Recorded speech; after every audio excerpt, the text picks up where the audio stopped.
Good morning મિત્રો, આદર્શ online એજ્યુકેશનમાં આપનું હાર્દિક સ્વાગત છે. આપણે લોકો ડીવાયએસઓ હાઈકોર્ટના પેપર્સની ચર્ચા કરી રહ્યા છે. એની અંદર આજે ચાલુ કરીએ છીએ પેપર નંબર 3.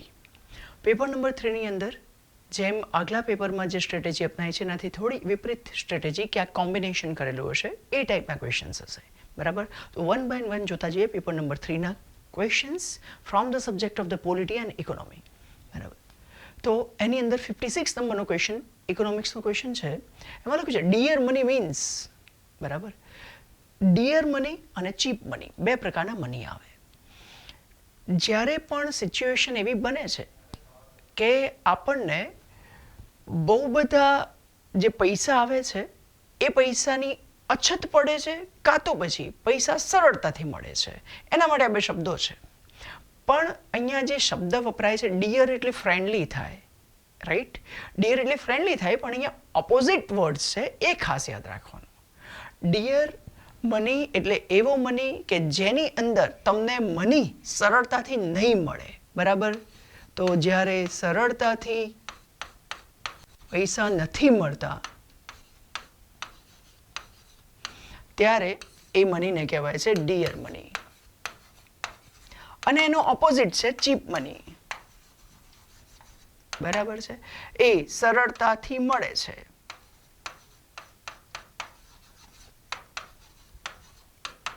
બરાબર છે.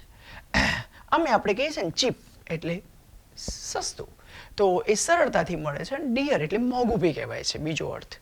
આમ જો તમે પેલી રીતે ડિયર લેવા જશો તો ફ્રેન્ડલી થાય, એટલે એ રીતે નથી લેવાનું, પણ પેલી રીતે લેવાનું છે, મોંઘાની રીતે.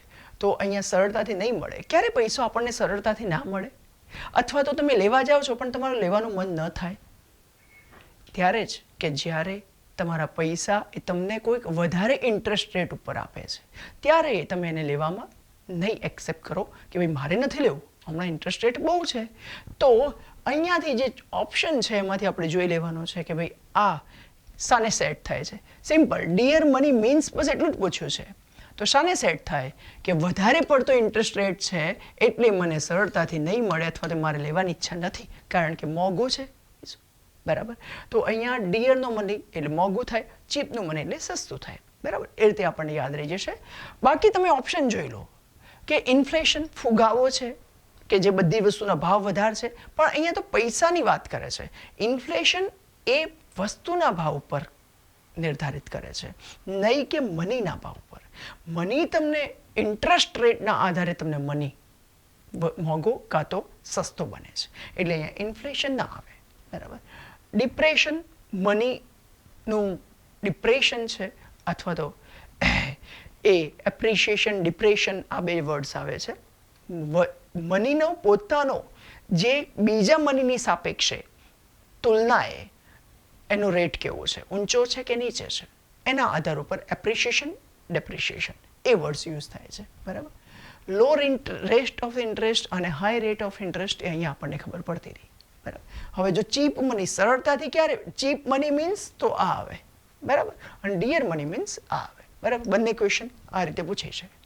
એકદમ ઇકોનોમી મેં તમને પહેલાં જ કીધું, એકદમ બેઝિક ઉપર જ જવાનું, અને એકદમ કરંટ અફેર્સની અંદર આવા વર્ડ્સ જે હોય છે એનું બેઝિક પૂછે છે, બાકી કંઈ જ ઇકોનોમીમાં ક્વેશ્ચન નથી હોતા, બરાબર. એટલે જ મેં એકદમ બેઝિક અને સિમ્પલ ક્વેશ્ચન ચૂઝ કરેલા છે. આ બી લેવલ તમે જોવા જાઓ તો એ હાઈકોર્ટના ઓરિજિનલ પેપરના લેવલ કરતાં વધુ જ છે, રાઈટ. એટલે જરાય ચિંતા ના કરતા. આગળ જતા રહે, સેલર્સ માર્કેટ ડિનોટ અ સિચ્યુએશન વેર. કોવિડ-19 પછી આ વર્ડ્સ આપણને ઇકોનોમિક ટાઈમ્સ જો તમે વાંચતા હોય, ટાઈમ્સ ઓફ ઇન્ડિયાની અંદર, તો તમને આ વર્ડ્સ જોવા મળે છે. Sellers markets and buyers market. Sellers market જુઓ, જે લોકો વેચી રહ્યા છે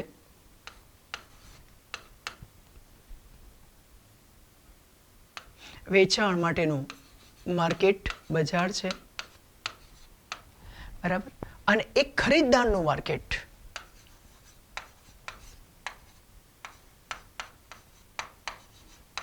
બાયર્સ માર્કેટ, બરાબર.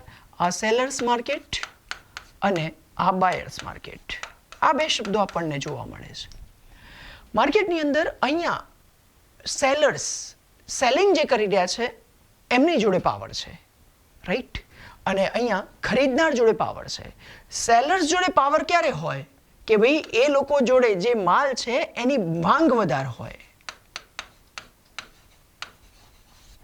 બરાબર. તો સેલર્સ જોડે સમજી લો કે 10 મકાન પડી રહ્યા છે સેલર્સ જોડે અને એની માંગ છે 100 જણની, બરાબર છે. મકાન કેટલા પડ્યા છે આપણી જોડે?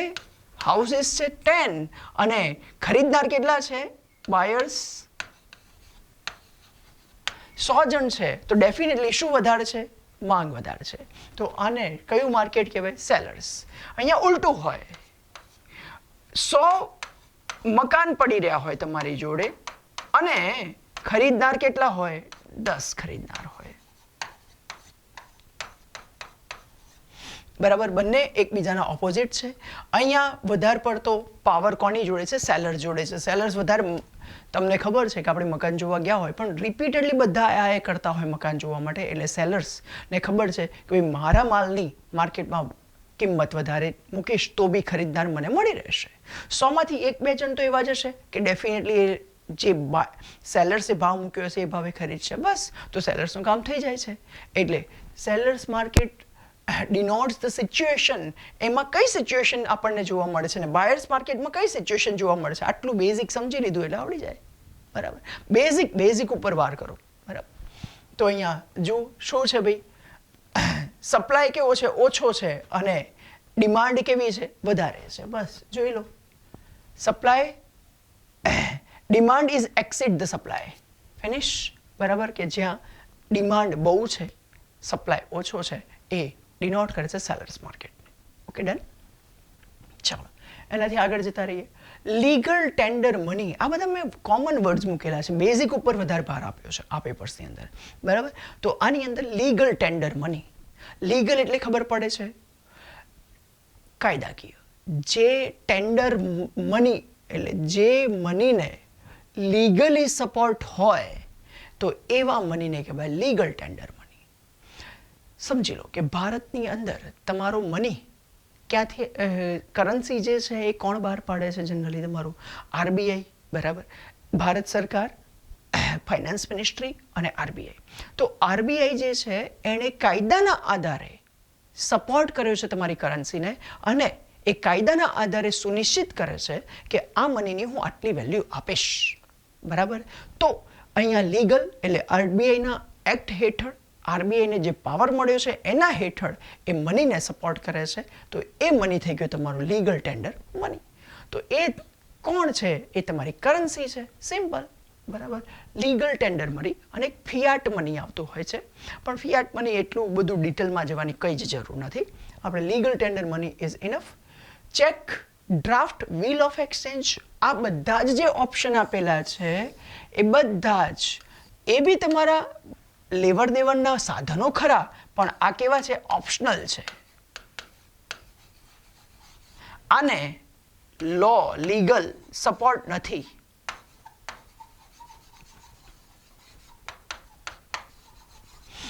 જ્યારે કરન્સી જે નોટ છે એને શાનો સપોર્ટ છે? લીગલ સપોર્ટ છે, આરબીઆઈનો સપોર્ટ છે. આરબીઆઈના કાયદા હેઠળ એને રજૂ કરે છે અને પ્રોમિસ કરે છે કે આ મની માટે હું બંધાયેલ છું.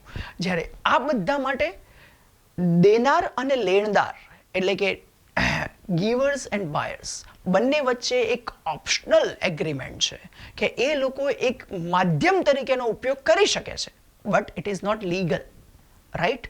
એટલે ડ્રાફ્ટ હોય, આપણે જે ડ્રાફ્ટ કઢાય છે બેંકમાં જઈને, એ જો એસબીઆઈને મરજીમાં આવે તો બંધ કરી શકે છે, બેંકોને મરજીમાં તો બંધ કરી શકે છે, રાઈટ. અહીંયા જે મની જે છે એને ગવર્મેન્ટ કાયદાના આધારે જ બંધ કરી શકે છે, ચેન્જ કરી શકે છે. Okay, done. તો આની અંદર આ ઓપ્શનલ વસ્તુ છે, it is not supported by the law. જ્યારે લીગલ ટેન્ડર મનીની અંદર એ support by the law, right, clear. ચાલો આગળ જઈએ. The sum total of the income received for the service of the labor, land or capital in country is called. જો શાંતિથી શબ્દ વાંચો, sum total of the income received, તમને income મળે છે, આવક મળે છે, right, for the services of the labour, land and capital in the country. તો અહીંયા તમારા કન્ટ્રીની વાત કરે છે, તમારા કોઈ એક જિયોગ્રાફિકલ એરિયાની અંદર જે કોઈ બી સર્વિસીસ તમે આપો છો એના આધારે તમને જે ઇન્કમ મળે છે તમારી કન્ટ્રીની અંદર ટોટલ, એની વાત કરે છે. તો શું આવે? Gross domestic product. પ્રોડક્ટની ક્યાં વાત કરી છે આણે કોઈ બી રીતે? ખાલી કોની વાત કરી છે? ઇન્કમની વાત કરી છે ને. ટોટલ જે પ્રોડ્યુસ થાય છે ગુડ્સ એન્ડ સર્વિસીસ, એ હોય તો જીડીપી આવે, પણ એ તો છે નહીં. ખાલી શાની વાત કરી છે? ઇન્કમની. તો અહીંયા જુઓ, નેશનલ ઇન્કમ. ના, નેશનલ ઇન્કમ બી નથી. નેશનલ ઇન્કમ એક આખો અલગ કોન્સેપ્ટ છે, એ બી નથી. બરાબર છે. પણ ગ્રોસ ડોમેસ્ટિક, અહીંયા કોઈ બી જગ્યાએ મને એમ બતાવો નેટ શબ્દ લખેલો છે, રાઈટ? નેશનલ એટલે ભારતીયો વડે, ભારતીયતા આવી જાય છે એમાં. ટોટલની વાત નથી કરતો. અહીંયા જો એણે નેટ શબ્દ વાપર્યો અથવા તો ભારતીયો વડે શબ્દ વાપર્યો તો નેશનલ બાજુ જવું પડે આપણે, પણ એવો તો શબ્દ નથી વાપર્યો. અહીંયા સામાન્ય જ શબ્દ લખ્યો છે, સમ ટોટલ. ટોટલ એટલે બધું આવી ગયું, ગ્રોસ એટલે ટોટલ, રાઈટ? એટલે gross domestic income should be the right answer. સમજાઈ ગયું?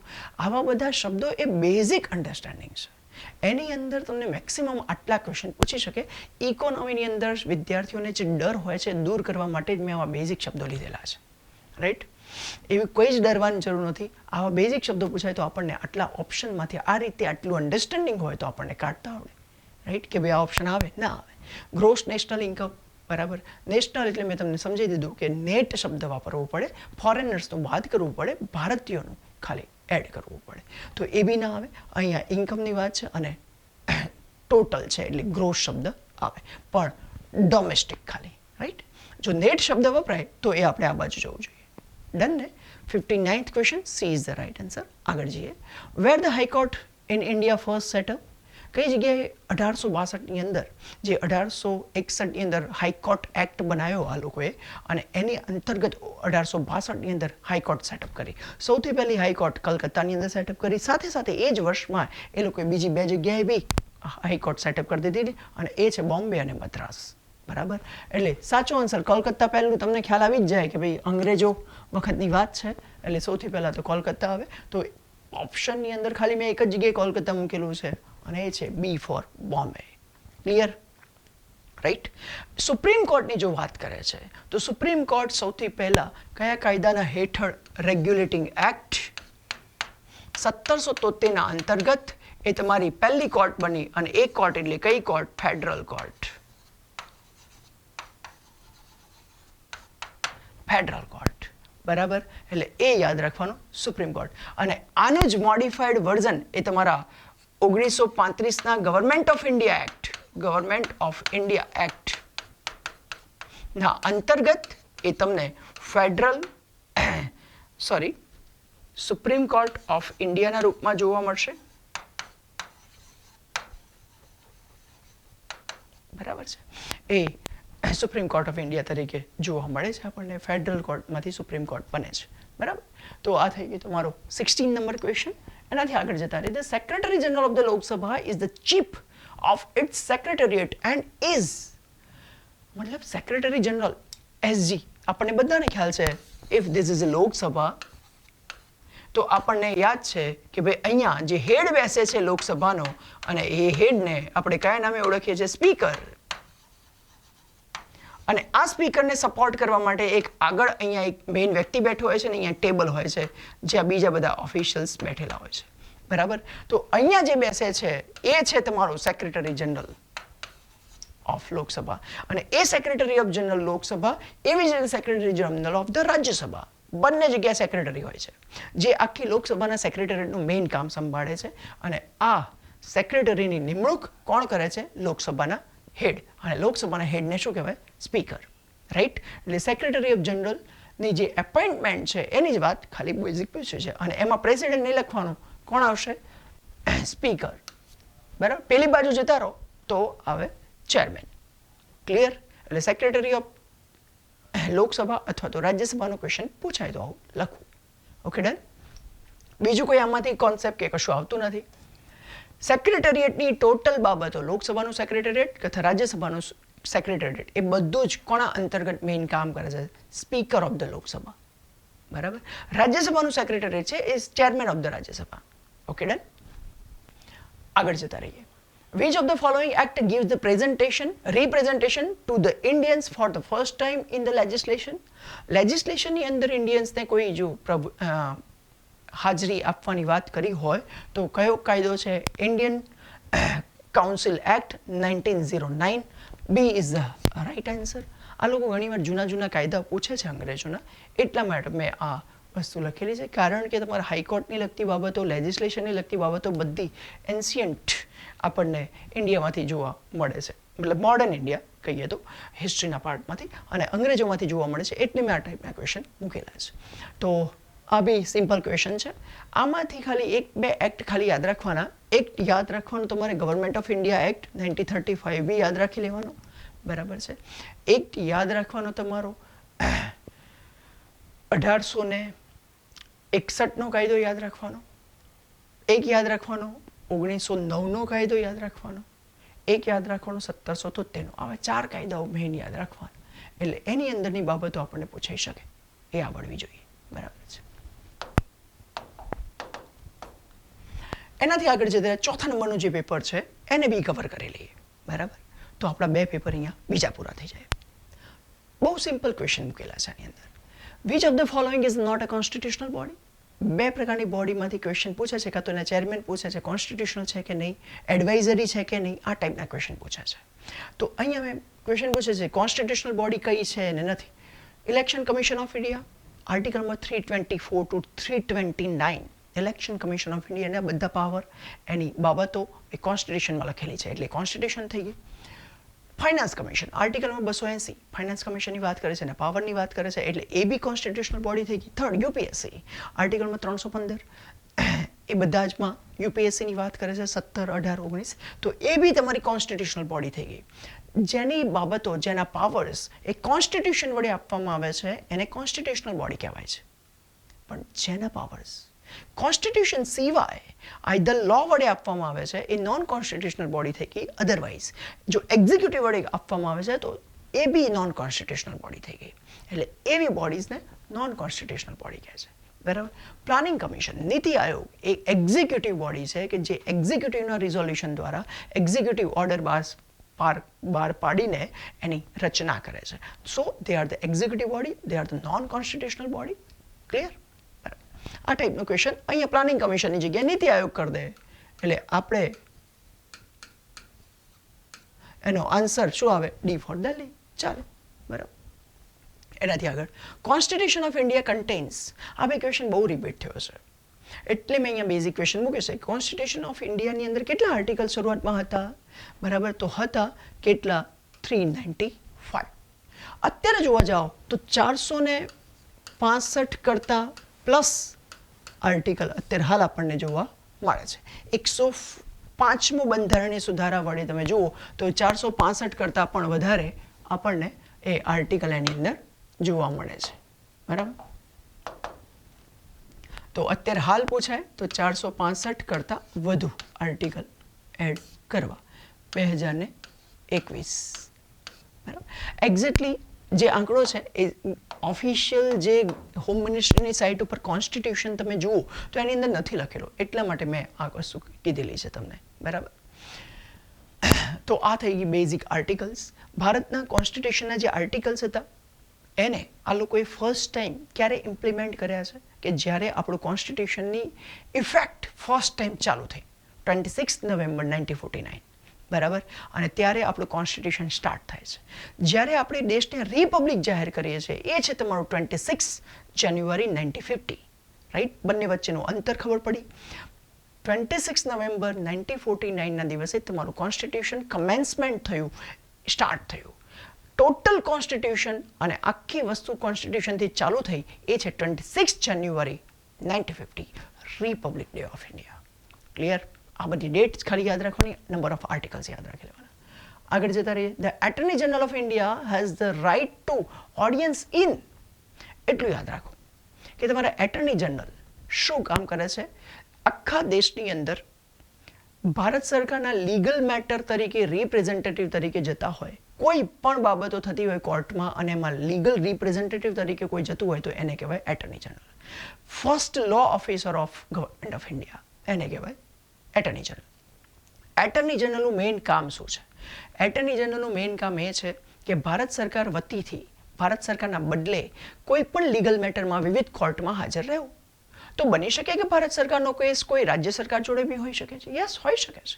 એટલે એને કોઈ પણ કોર્ટમાં જવાનું થાય એટલે એને કોઈ પણ કોર્ટમાં બેસવા દેવું પડે. એટલે એટર્ની જનરલ એ ભારતની કોઈ પણ કોર્ટમાં ભારત સરકારના પ્રતિનિધિ તરીકે લીગલ ઓફિસર તરીકે એ હાજર રહેતા હોય છે. ક્લિયર? ડન? તો હવે જુઓ, attorney general of India has the right to audience in any session court. Yes, એ એની સેશન કોર્ટમાં તો જઈ જ શકે. હાઈકોર્ટ, યસ, જઈ શકે. આગળ સુપ્રીમ કોર્ટ, યસ, એમાં બી જઈ શકે. અહીંયા લખ્યું છે એની court of law within the territory of India. Yes, Bharat સરકાર, ભારતની ભૂમિમાં રહેલી કોઈ પણ કોર્ટ જેની અંદર ભારત સરકારના લો લાગુ પડતા હોય, ગુજરાત સરકાર કોઈ પણ દેશના કોઈ પણ રાજ્યના કે આખા દેશના કોઈ પણ લો લાગુ પડતા હોય એવી કોઈ પણ કોર્ટમાં એટર્ની જનરલ જવાનો અધિકાર ખરો. એટલે D for Delhi is the right answer. સમજાઈ ગયું? એટર્ની જનરલ એ તમારા ભારતના કોન્સ્ટિટ્યુશનલ પોસ્ટ છે. આર્ટિકલ નંબર 76 પ્રમાણે એને ભારતના રાષ્ટ્રપતિ વડે એપોઇન્ટ કરવામાં આવે છે. એનો ટીન્યોર, એનો કાર્યકાળ એ ભારતના રાષ્ટ્રપતિની મરજી પ્રમાણે હોય છે. જનરલી કાઉન્સિલ ઓફ મિનિસ્ટરની એડવાઇસ પ્રમાણે એને ગમે ત્યારે દૂર કરી શકાય છે. રાઈટ? બટ આપણને ટીન્યોર પૂછે તો પ્રેસિડેન્ટની મરજી સુધી તો ત્યાર સુધી એ રહેતા હોય છે, પછી એ રિમૂવ થઈ જતા હોય છે. રાઈટ? એટલે એ બી કોન્સ્ટિટ્યુશનલ હોદ્દો છે. ડન? Attorney general. અને આવા નવા એટર્ની જનરલની જેમ જ દરેક રાજ્યની અંદર એક હોય છે એડવોકેટ જનરલ. એડવોકેટ જનરલની નિમણૂક એ તમારા રાજ્યપાલ કરે છે. બરાબર? Governor of state appoint the advocate general. It is also constitutional post according to article number 165. Basic clear?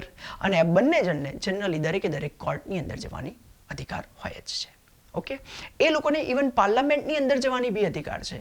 હા, આ બધી જગ્યાએ જ્યારે જાય છે, પાર્લામેન્ટમાં જાય, પાર્લામેન્ટની કોઈ કમિટીમાં જાય, ત્યારે એ બોલી શકે છે, પોતાનું મંતવ્ય, પોતાનું ઓપિનિયન આપી શકે છે, but he could not vote. બરાબર? વોટ ના કરી શકે, કારણ કે he is not a member of the parliament, he is not a member of the parliamentary committees. That's why he can't vote, just give his opinion only. Right? Done? Next જતા રહીએ. Insurance sector in India is regulated by. Who is the regulator of insurance sector? તો RBI? No, RBI is a regulator for the banks. Cancel it. CCI, Competition Commission of India. એ બી ના આવે. IRDA, insurance regulatory development authority. એનું ખાલી full form ખબર હોય એટલે તમને answer આવડી જાય. IRDA. બરાબર? સેબી આપણને ખબર છે, આપણે લાસ્ટ વિડીયોની અંદર બી જોયું છે, પેપર નંબર 2ની અંદર સેબીની શરૂઆત કેમ થઈ, સેબી સાને રેગ્યુલેટ કરે છે. સેબી ના આવે. IRDA is the right answer. Right?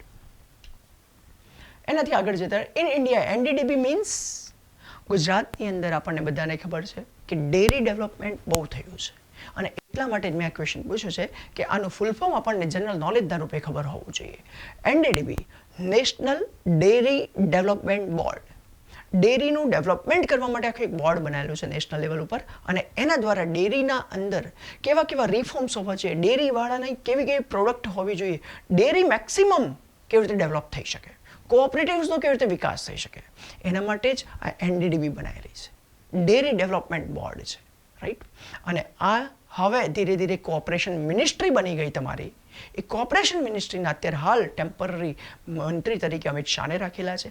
એ ધીરે ધીરે કામ કરશે. એટલે આ એનડીડીબી અને કોઓપરેશન મિનિસ્ટ્રી બંને જોડે કામ કરીને તમારે મેક્સિમમ કોઓપરેટિવ્સનું ડેવલપમેન્ટ કરવા માટે આ લોકો વર્ક કરશે. બરાબર? એટલે સાચો આન્સર શું છે? National dairy development board. C is the right answer. Right? Others is not correct option. આગળનો ક્વેશ્ચન જોઈ લઈએ. 74 number question, paper number 4. Who constitute the finance commission after every 5 years? Finance કમિશનને કોણ બનાવે છે 5 વર્ષ પછી? આપણે ઓલરેડી પહેલા પેપરની અંદર મેં તમને કીધેલું કે આવો બી ક્વેશ્ચન પૂછે છે, કે એ ક્વેશ્ચન અલગ હતો, કેટલા વર્ષે ફાઇનાન્સ કમિશન બન્યું હતું? 5 વર્ષે. અહીંયા મેં એ જ વસ્તુ તમારા રિવિઝન માટે મૂકી છે કે ભાઈ તમને ખબર પડી એમાં પ્રેસિડેન્ટ હતો જ, તો અહીંયા B C is the right answer, president of India. આવું જ તમને પૂછી શકે છે યુપીએસસી. યુપીએસસી આર્ટિકલ નંબર 315 પ્રમાણે કોણ ગઠન કરે છે? President of India. બરાબર? એના સદસ્યોની નિમણૂક આર્ટિકલ 316 પ્રમાણે આપણા રાષ્ટ્રપતિ વડે કરવામાં આવે છે. બરાબર. આ ટાઈપના ક્વેશ્ચન પૂછી શકે. કોન્સ્ટિટ્યુશનલ બોડી આપણને કમ્પ્લીટ ખબર હોવી જોઈએ, એટલે આપણને આવડી જાય. કોન્સ્ટિટ્યુશનલ બોડીમાં ખાસ election commission of India, second તમારું UPSC, third finance commission, fourth CAG. આ 4 વધારે પૂછે છે.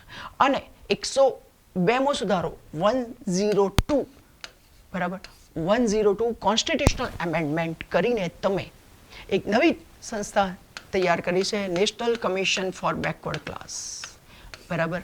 આ બી હમણાં બનાવેલી છે. એના ચેરમેન, એના મિનિસ્ટર, એના કેન્ડિડેટ મેમ્બર્સ, એમની નિમણૂક થઈ ચૂકેલી છે. એટલે 102nd એમેન્ડમેન્ટ દ્વારા લેટેસ્ટ કોન્સ્ટિટ્યુશનલ બોડી કઈ છે? National commission for the backward class. આ બી યાદ રાખી લેવાનું, બરાબર. તો આનો આન્સર ક્લિયર છે. બરાબર. આગળનો ક્વેશ્ચન જોઈ લઈએ. The ordinary bill passed by the state assembly can be delayed by the legislative council for a maximum period for. તમારું કોઈ પણ બિલ છે, એ બિલ આ રીતે પાસ થાય છે: Lok Sabha, Rajya Sabha and then president. અને સ્ટેટ હોય તો legislative assembly, legislative council and governor, બરાબર છે. અહીંયાથી પાસ થઈ જાય પછી અહીંયા જાય, અહીંયાથી પાસ થઈ જાય પછી પ્રેસિડેન્ટ જોડે થાય, આની સાઇન થઈ જાય એટલે એ તમારા દેશમાં શું બની જાય છે? Then it's become the law, right. આ રીતે પાસ થાય છે. અહીંયાથી અહીંયા જવાનો કોઈ ટાઈમ ફિક્સ નથી, બરાબર, કોઈ ટાઈમ ફિક્સ નથી. આ બંને વચ્ચે કેટલા સમયમાં આણે બિલ પાસ કરીને અહીંયા મોકલી દેવું જોઈએ, કોઈ જ ટાઈમ ફિક્સ નથી. there is no time limit for passing the bill from the one house to the second house. અહીંયા જુઓ તમે સ્ટેટ લેવલ ઉપર, આ સેન્ટ્રલ લેવલ ઉપરની વાત છે, આ સ્ટેટ લેવલની વાત છે. તો આની અંદર લેજિસ્લેટિવ એસેમ્બલીની કાઉન્સિલ જ્યારે આ ફર્સ્ટ ટાઈમ બિલને મોકલે છે એટલે 3 મંથની અંદર આને અહીંયા પાસ કરવાનું છે. નથી કરતો તો 3 મંથ પછી પાછું બિલ રિટર્ન થઈ જાય છે કોની જોડે? લેજિસ્લેટિવ એસેમ્બલી જોડે. નાઉ અગેન એ પાછું જાય છે લેજિસ્લેટિવ કાઉન્સિલમાં, અને એ વખતે કાઉન્સિલને કેટલો મંથ આપવામાં આવે છે? 1 મંથ. એટલે ટોટલ જોવા જાઓ તો 4 મંથની અંદર લેજિસ્લેટિવ કાઉન્સિલે બિલને પાસ કરવાનું થાય. જો 4 મંથ પૂરા થઈ જાય, first time 3 month, second time 1 month, અને એ પાસ નથી કરતું, after 4 month it is goes to the governor and governor sign it, then it's become the law of your state. Clear? અહીંયા કોઈ ટાઈમ લિમિટ નથી. અહીંયા મેક્સિમમ જો સમય total કહે તો 4, અને first time 3 month, second time 1 month. Clear? હવે જુઓ, an ordinary bill passed by the state assembly can be delayed by the legislative council for a maximum period of, અહીંયા ખરેખર 2 ઓપ્શન બને. 3 મંથ બી બની શકે અને 4 મંથ બી બની શકે. બની શકે કે 3 મંથ પછી એ લોકો આને મંજૂર કરી દે તો પાસ થઈ જાય, પણ મેક્સિમમ સમય લખ્યો છે તો ખરેખર આન્સર કયો મૂકવો જોઈએ? 4 મંથ, બરાબર. તો આપણે આન્સર કરીશું D for Delhi is the right answer. Clear છે આખી વાત? અહીંયા એવું કોઈ જ બિલની વાત નથી કરેલી. ઓકે. અહીંયા એક બીજી વાત કરી દઉં કે અહીંયા જો આ બંને ગૃહો વચ્ચે, લોકસભા અને રાજ્યસભા બંને વચ્ચે ડિસ્પ્યુટ થાય છે, તો અહીંયા સોલ્વ કરવા માટે પ્રેસિડેન્ટ જોઈન્ટ સિટિંગ જાહેર કરી શકે છે. તો who declare the joint sitting? President of India declare for the joint sitting. joint sitting જે થાય એની અંદર જે મંતવ્ય આવે એ રીતે બિલ પાસ થાય છે. અહીંયા કોઈ જોઈન્ટ સિટિંગનો ઉલ્લેખ નથી. 3 મંથ પ્લસ 1 મંથ જો પાસ ના થાય તો ઓટોમેટિકલી એ ગવર્નર જોડે જતું રહે છે. હવે આનો કોઈ રોલ બનતો નથી. અહીંયા એવું ના થઈ શકે. બંને ગૃહમાંથી પાસ થવું જરૂરી છે. ના થાય તો જોઈન્ટ સિટિંગ બની શકે. અહીંયા થતું નથી. ડન? ક્લિયર? તો એનાથી આગળ જતી રહીએ. ક્લિયર? આગળનો ક્વેશ્ચન જોઈ લઈએ. 81st ક્વેશ્ચન છે. Who has been given the 1 year extension as a cabinet secretary by the government of India? Recently એણે 1 મહિના પહેલાં જ આપેલું છે. એટલે આ એક્સટેન્શન કોને આપેલું છે કેબિનેટ સેક્રેટરી તરીકે? 4 નામ છે. આવા ક્વેશ્ચન એ છોડવા માટે હોય, કાં તો કમ્પ્લીટ ફેક્ટ ખબર હોય. 2 જ ઓપ્શન બની શકે. ફટાક લઈને જુઓ, નથી ખબર છોડી દો, otherwise A is the right answer. Rajiv Gauba સાહેબને એક્સટેન્શન આપેલું છે આપણા કેબિનેટ સેક્રેટરી તરીકેનું. કેબિનેટ સેક્રેટરી એ બહુ અગત્યનો હોદ્દો છે અને ન્યૂઝમાં હોય છે એટલે પૂછવાનું મન થાય, એટલે મેં આ ક્વેશ્ચન બનાવેલો છે. ડન? તો આ થઈ ગયા તમારા paper number 3 and paper number 4ના ક્વેશ્ચન. નેક્સ્ટ લેક્ચરની અંદર પાછા બીજા ક્વેશ્ચન પેપર્સને ચર્ચામાં લઈશું. મિત્રો, આ રીતે તૈયારી કરવાની છે. બેઝિક ઉપર ભાર આપો અને કરંટ ઉપર ભાર આપો. બરાબર, બસ આટલું આવડવું જોઈએ. જનરલ નોલેજના રીતે ક્વેશ્ચન વિચારો, નહીં કે જીપીએસસી ડિવાઇસો જેમ. બસ હું એટલું જ કહીશ. General knowledge is your part of your syllabus. બરાબર, એને ખાલી સમજો ને એ ટાઈપના ક્વેશ્ચન તૈયાર કરતા રહો, જીકે ટાઈપના. બરાબર, ઘણી વાર તો એવું બનશે તમારે વાંચવાની એ જરૂર નહીં પડે, એકદમ સિમ્પલ ક્વેશ્ચન લાગશે. એટલે ઘણા બધાને તો હાઈકોર્ટ ડિવાઇસોનું પેપર બહુ ઇઝી લાગે છે. એનું કારણ એ લોકોએ જીકે સિલેબસમાં લખ્યું છે, જનરલ સ્ટડીઝ નહીં. ઓકે મિત્રો, તો ધ્યાન રાખજો અને આગલા પેપરની અંદર પાછા સોલ્યુશનમાં મળીશું. Thank you so much. God bless you. જય હિન્દ, જય ભારત.